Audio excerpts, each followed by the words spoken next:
Before anything existed, before the sky stretched wide or the earth had shape, there was only God, and everything else was silent and dark.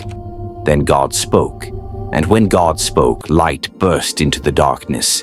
Day was separated from night, and the first day began. God continued speaking, shaping the sky, lifting it above the waters and forming space where life could grow. On the land that appeared, God spread grass, plants, and trees, each one alive, each one good. The sun was placed in the sky to rule the day, the moon to guide the night, and stars were scattered across the heavens like countless points of light. The seas filled with fish and creatures of every kind, and birds took flight across the open sky. Animals walked the land, great and small, wild and gentle. And then God did something different. From the dust of the ground, God formed a man. He breathed life into him, and the man opened his eyes and became alive. His name was Adam. God placed Adam in a beautiful place called the Garden of Eden.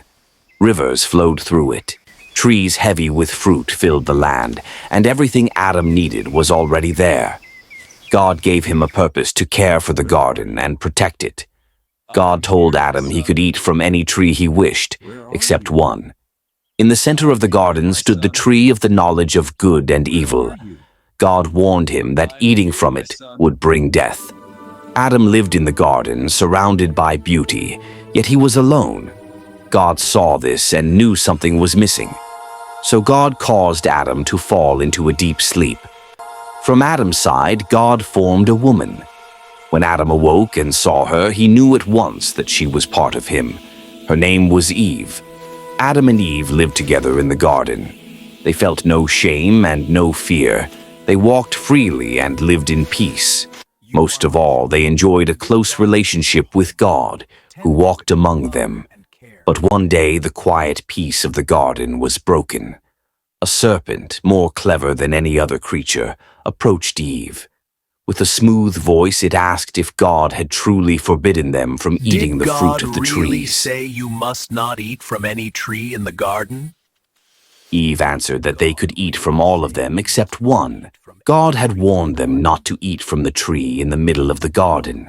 The serpent smiled and spoke words filled with doubt.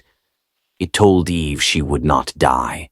Instead, it said her eyes would be opened and she would become like God, knowing good and evil.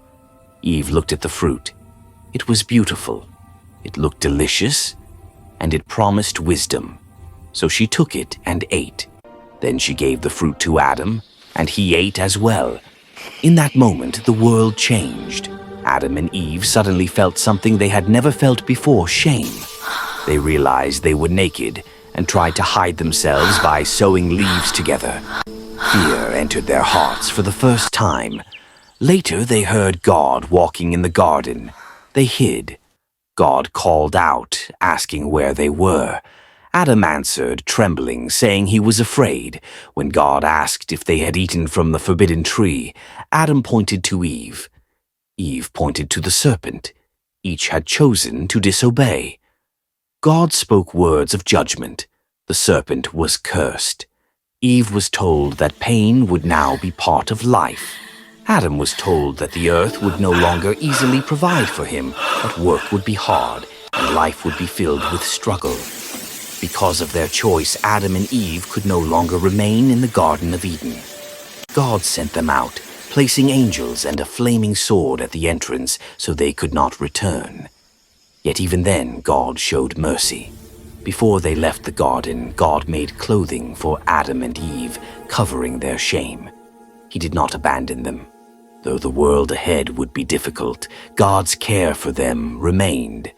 Adam and Eve stepped into a new life, one filled with hardship, but also hope. And so the human story began. A story of choices and consequences, a story of loss, but also of love. From the very beginning, even in failure, God's desire was not to destroy, but to restore. And that story continues, even today.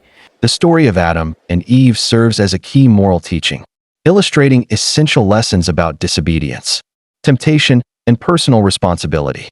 This narrative emphasizes the crucial role of sin in leading to separation from God, ultimately resulting in the loss of innocence, and consequently negative consequences.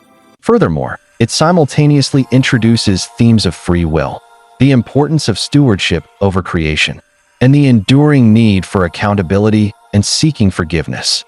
Central takeaways from this story relate to embracing healthy influences, trusting divine guidance over momentary desires, and realizing the ownership of one's choices rather than blaming others, even as the Almighty provides a path towards redemption.